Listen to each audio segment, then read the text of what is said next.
अब देखो जो अगला तुम्हारा पार्ट है ब्लड का वो क्या है, फॉर्म्ड एलिमेंट्स। हमने क्या कहा कि जो फॉर्म्ड एलिमेंट्स हैं वो ब्लड का कितना परसेंट है। ध्यान से इन चीज़ों को बेटा नोट करते जाना, क्योंकि एमसीक्यूज़ भी इससे बहुत ज़्यादा बनते हैं एंड इवन 1 से 2 नंबर का जो क्वेश्चन है वो भी यहाँ से keeps on repeating right in the examination. तो इसको अच्छी तरह से याद कर लेना।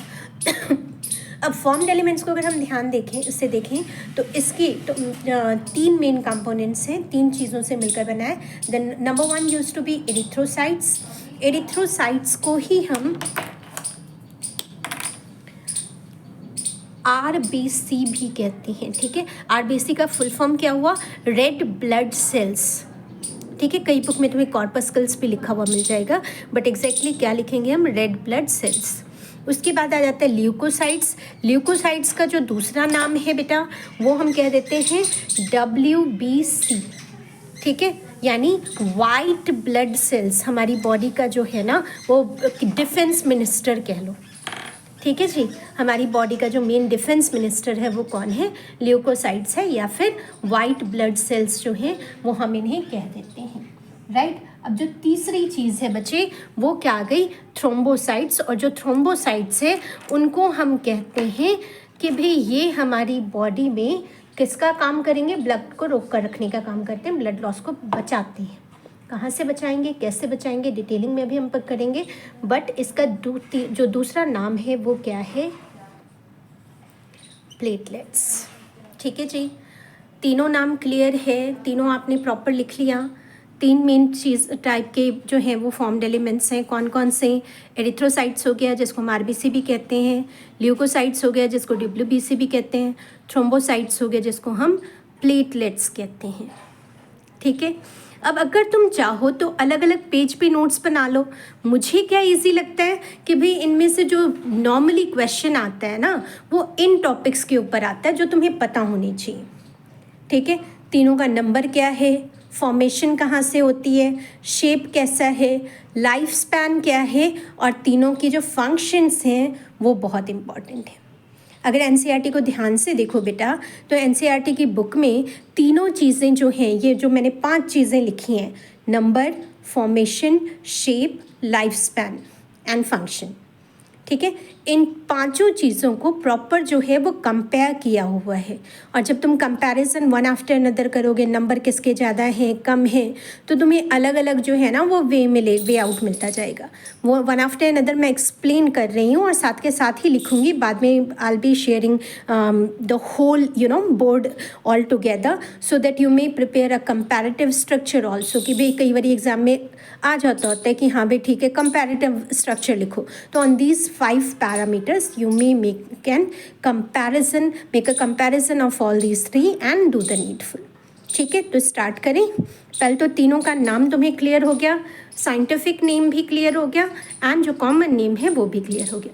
बेटा आरबीसी का फुल फॉर्म लिख लेना रेड ब्लड सेल्स, WBC का फुल फॉर्म लिख लेना वाइट ब्लड सेल्स, प्लेटलेट्स तो प्लेटलेट्स ही है, नो फुल फॉर्म, ठीक है जी।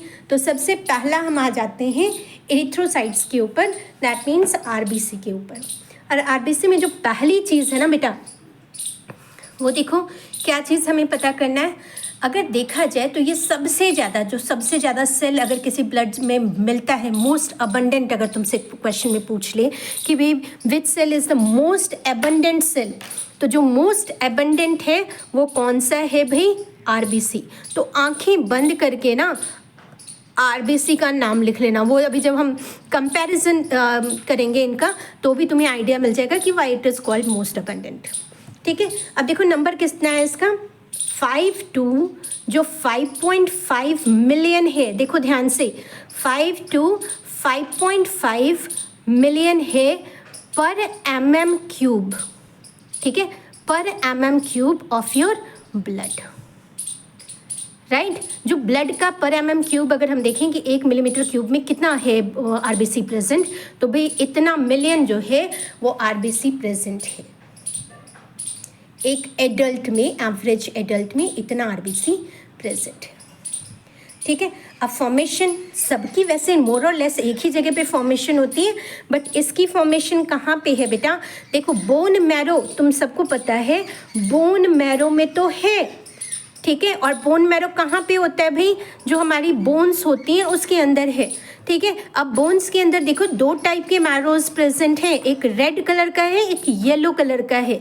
जो बीच वाला पार्ट होता है बोन का उसमें येलो मैरो है, और जो कॉर्नर्स होती हैं उसमें क्या है? रेड कलर का बोन मैरो, ठीक है। तो ये कहाँ पे प्रेजेंट है? फॉर्मेशन कहाँ पे है इसकी?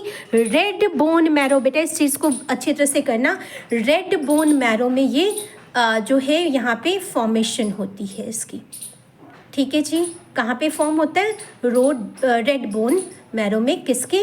एडल्ट्स के। मैं क्यों बार बार इस चीज़ के ऊपर फोकस कर रही हूँ बेटा? एडल्ट्स वर्ड याद रखना, क्योंकि ना देखो रेड बोन मैरो एडल्ट्स में फॉर्म होता है।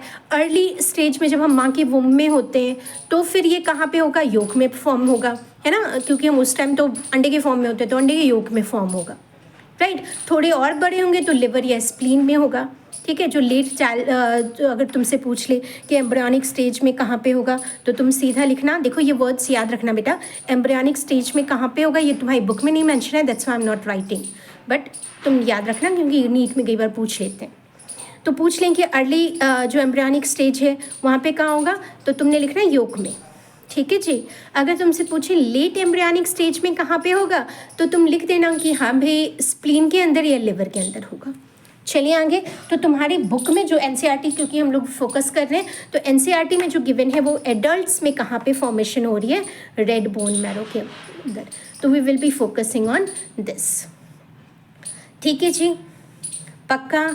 चलते हैं आगे। अब देखो यहाँ पे ना जो न्यूक्लियस होता है, जो आरबीसी होता है, ये ई न्यूक्लिएटेड होता है, उसका हम अभी करेंगे। उससे पहले जो तुम्हारा मैंने लिखा है यहाँ पे शेप कैसी है इसकी, ठीक है। तो जो एनसीईआरटी की बुक अगर तुम देखोगे तो एनसीईआरटी की बुक में एक ही तरह का शेप लिखा हुआ है, और वो कहा है इन्होंने बाइकनकेव शेप होती है। शेप कैसे होती है?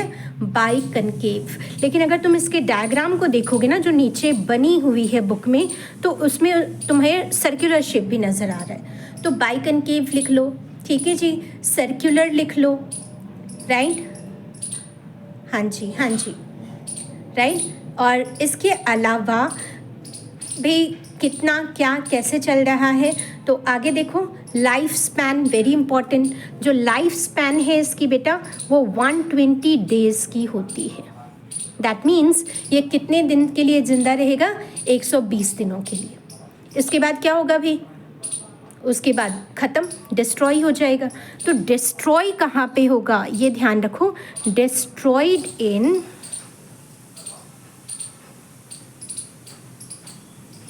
कहाँ पे? Beginning with S ending with N, जल्दी।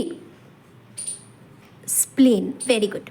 कहाँ पे होगा? स्प्लीन में। अब देखो इसी कारण जो स्प्लीन है, इसको ब्रैकेट में डाल लेते हैं, किसी और कलर से लिख देते हैं। इसी कारण जो स्प्लीन है इसको ग्रेव यार्ड ऑफ आरबीसी कहा जाता है, ठीक है। दफन करते हैं, ग्रेव यार्ड ऑफ आरबीसी, कि भाई यहीं पे ये आकर बेचारा क्या हो जाता है? दफन हो जाता है, ठीक है। तो this is called graveyard of, वो भी लिख ही लेते हैं ना, ऑफ आरबीसी। ध्यान से देखो बेटा, ठीक है जी। क्वेश्चन आता होता है कई बार कि name the organ which is also termed as graveyard of RBC and why सो।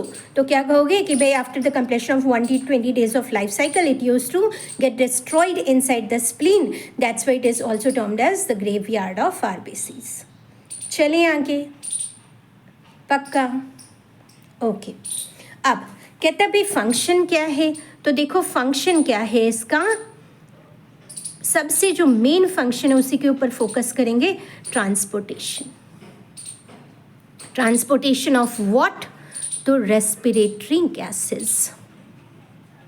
बाकी चीज़ों की भी करते हैं, बट जो मेन चीज़ है वो कौन सी है? रेस्पिरेटरी गैसेस है। अब क्वेश्चन अराइज होता है ना बेटा कि रेस्पिरेटरी गैसेस होती कौन कौन सी हैं? हाँ हाँ बिल्कुल, O2 एंड CO2, ठीक है जी। मेन O2 होता है, मेन कौन सा होगा तुम्हारा? O2 वाला, ठीक है जी। चलिए आगे। हाँ, इसके अलावा जो तुम्हारी एनसीईआरटी की बुक में जो मेन क्या कहते हैं उसको, मेन चीज़ें गिवन है वो देख लो। जो आरबीसी है तुम्हारा वो क्या है? ई न्यूक्लिएटेड है।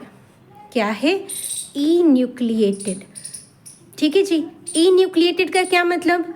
ई जहाँ पर भी प्रीफिक्स लगाओ ना बेटा, उसका मतलब होता है एब्सेंट। क्या मतलब होता है? एब्सेंट। तो इवन तुम्हारी जो एनसीईआरटी की बुक में वर्ड यूज़ किया गया है वो यूज़ किया गया डिवॉइड। डिवॉइड मतलब उसके अंदर ये चीज़ नहीं प्रेजेंट है, वंचित है उस चीज़ से। ठीक है, तो डिवॉइड ऑफ न्यूक्लियस। ठीक है, क्या और भी चीज़ प्रेजेंट है? और भी चीज़ें क्या जो इन्फॉर्मेशन है वो गिवन है? हाँ बिल्कुल गिवन है। क्या गिवन है भी? कहता है कि जो ये स्पेशली जो ई न्यूक्लिएटेड है वो किस में नहीं है? मैमल के अंदर। और सिर्फ बेटा डिवॉइड ऑफ न्यूक्लियस ही नहीं है, जितने भी तुम्हारे मेम्ब्रेन बाउंड ऑर्गेनेलीज है ना वो भी इसके अंदर नहीं होती हैं आरबीसी के अंदर। तो ये चीज़ हमेशा याद रखना। ठीक है, अब देखो जैसे मैंने कलर ही रेड यूज़ किया है तो तुम्हें थोड़ा सा तो हिंट मिल गया होगा भाई आरबीसी के अंदर एक प्रोटीन प्रेजेंट होता है। क्या प्रेजेंट होता है? प्रोटीन। ये आरबीसी है क्या? आरबीसी जो है ना बेटा वो कॉम्प्लेक्स ऑफ प्रोटीन है। अब तुम पूछोगे मैम कौन सा प्रोटीन है ना, तो जो प्रोटीन प्रेजेंट है उसका नाम लिख लो बेटा, ये तुम्हारी बुक में भी गिवन है, HAEMO। ठीक है, हेमोग्लोबिन। कौन सा प्रेजेंट है? हेमोग्लोबिन। ठीक है, तो HEAM जो है वर्ड ये हम आयरन के लिए नॉर्मली यूज़ करते हैं। तो इवन अगर तुमसे पूछ ले कोई कि यहाँ पे कौन सा जो है वो मिनरल प्रेजेंट है तो don't forget to write iron. ठीक है, हेमोग्लोबिन। ठीक है, ग्लोब्यूल्स का मतलब कॉम्प्लेक्स हो गया। तो कलर कैसा होगा इसका? Red colour. ठीक है जी, और रेड कलर है तो इसीलिए यहाँ पे जो है वो क्या आ जाएगा? जो आरबीसी है वो रेड कलर का है। पिगमेंट प्रेजेंट है, कई बार आ जाता होता है। कौन सा पिगमेंट प्रेजेंट है एरिथ्रोसाइट्स में या आरबीसीज के अंदर? हेमोग्लोबिन से तुम्हें हिंट मिल जाएगा। कौन सा? हाँ जी, हेमोग्लोबिन। ठीक है, हेमोग्लोबिन। चले आगे। गुड।